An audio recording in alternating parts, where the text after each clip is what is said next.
Buenos días, somos Natalia Guerrero y Catalina Ramírez y vamos a presentar la presentación de nuestro segundo parcial de sistemas operativos.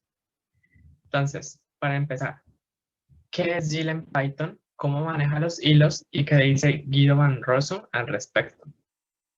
Entonces, GIL o Global Interpreted Lock se encarga de administrar la ejecución de los hilos, cómo se manejan en un intérprete. Entonces, ¿cómo funciona esto? Es básicamente que los hilos, en vez de trabajarse como lo que se esperarían quizás, que es que cada hilo se ejecute de manera simultánea para que sea más eficiente, esto lo que hace es que les da como cierto tiempo a cada uno para que solamente se esté ejecutando un hilo a la vez. ¿Por qué funciona esto así en Python?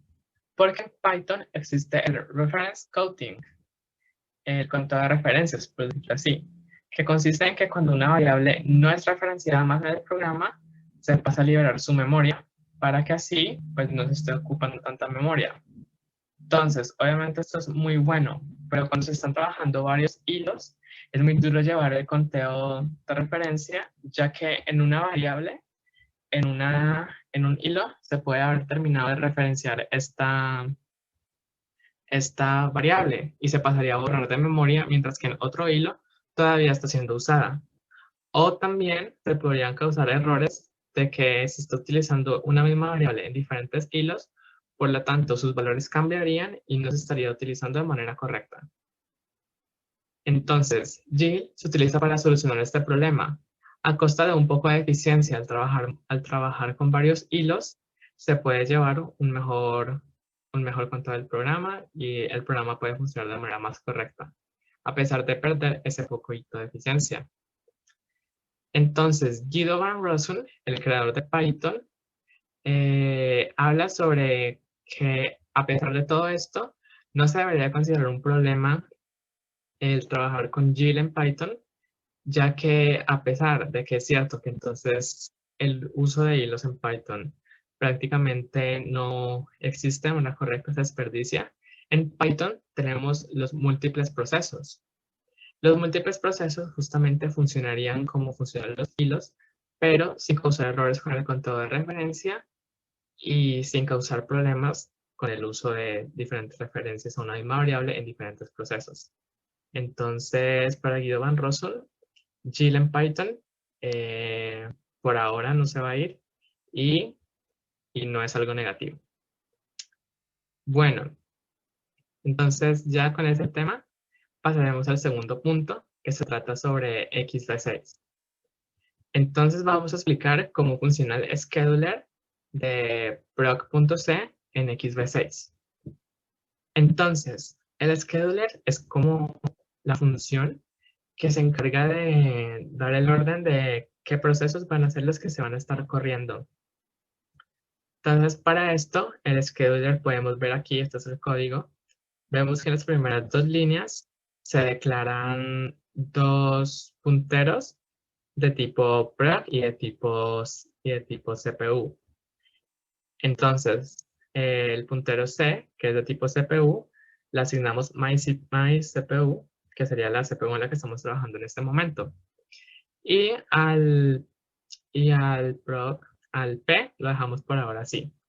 Entonces, al proceso de la CPU, para empezar le asignamos 0 y comenzamos ya con como tal el proceso. Entonces, primero que todo nos encontramos con un for, el STI, la función STI, y entonces ahora hacemos acquire a ptable.log.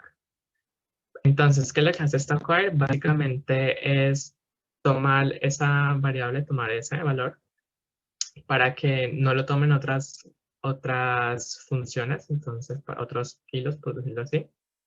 Entonces, para que solamente funcione con este y no se cambien sus valores.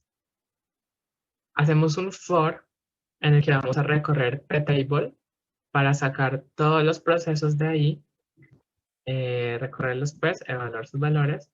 Entonces, básicamente vamos a recorrer todos los procesos. Los que sean diferentes a runable los vamos a ignorar, que es lo que hace el if que está ahí.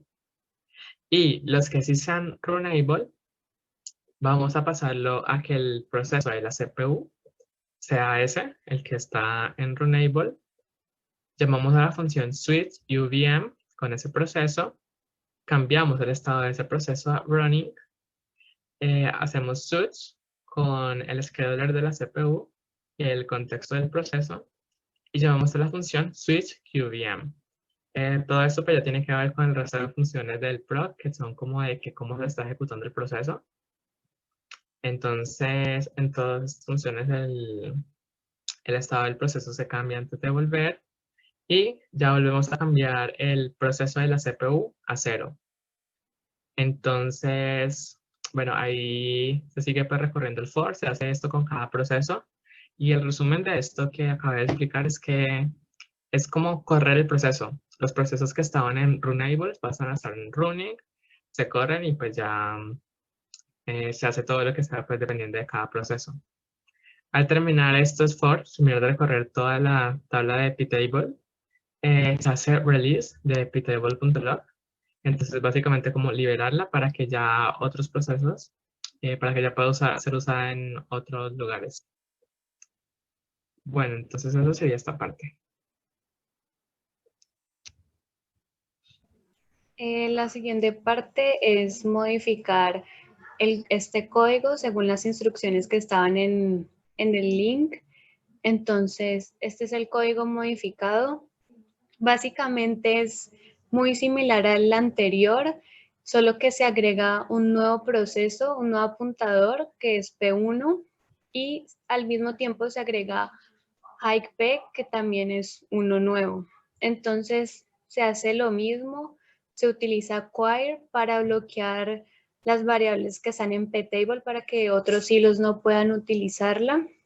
Y en este primer for, lo que se hace es recorrer ptable, también en orden de llegada. Entonces, coge el primer proceso, si está en runable, y lo asigna a la variable hike_p.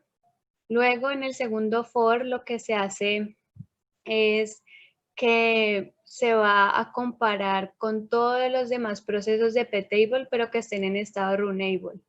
Y luego compara la prioridad de hike P y P1 y se escoge la que sea mayor y se asigna a hike P y luego hike P la asigna P para que ya haga lo que se hacía en el anterior código, pues de cambiar el estado al final y eso.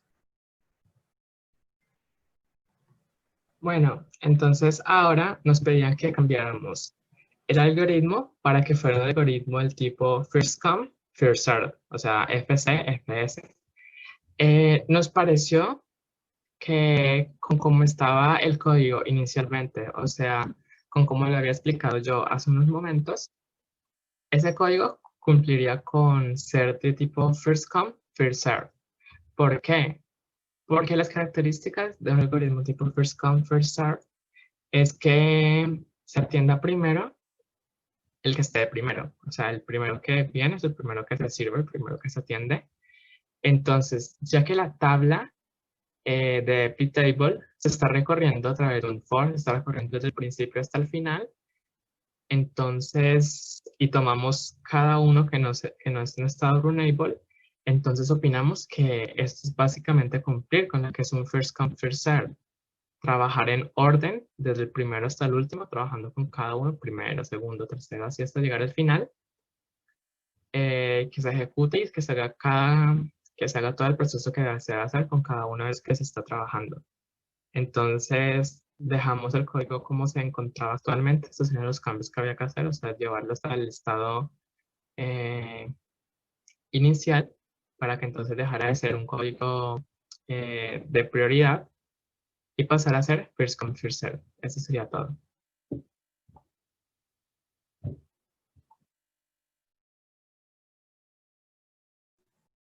En el tercer punto, pues buscamos sobre Jetdeadline y pues lo que investigamos es que es un programador de CPU que está disponible en el kernel de Linux desde la versión 3.14. Sobre el algoritmo de planificación del código, nos dimos cuenta que está basado principalmente en la implementación del algoritmo EDF, que significa Earliest Deadline First, y está aumentado a su vez con un mecanismo llamado CBS, que significa Constant Bandwidth Server, que permite aislar el comportamiento de las tareas entre sí. Entonces buscamos un poco más sobre EDF y nos dimos cuenta que es en sí un algoritmo de prioridad dinámica que se utiliza para colocar los procesos en una cola de prioridad. Entonces, por ejemplo, en los casos en que toca finalizar una tarea o liberar una nueva, se busca en la cola de prioridad el proceso que finaliza más temprano y es el que se va a ejecutar posteriormente. También pues investigamos que se caracteriza por ser un algoritmo de programación óptimo en monoprocesadores preventivos, ya que garantiza que todas las tareas terminen antes de su fecha de finalización. Y este algoritmo lo relacionamos con SJF, que lo vimos en clase, que significa Short Hop First, ya que este algoritmo selecciona también el primer proceso de la cola de prioridades que requiera menor ejecución. Y ya sobre el funcionamiento de CheckDeadline, investigamos que utiliza 3 parámetros que sirven para programar tareas. Estos se encontraban en el código que estaba en el parcial, que son runtime, deadline y period.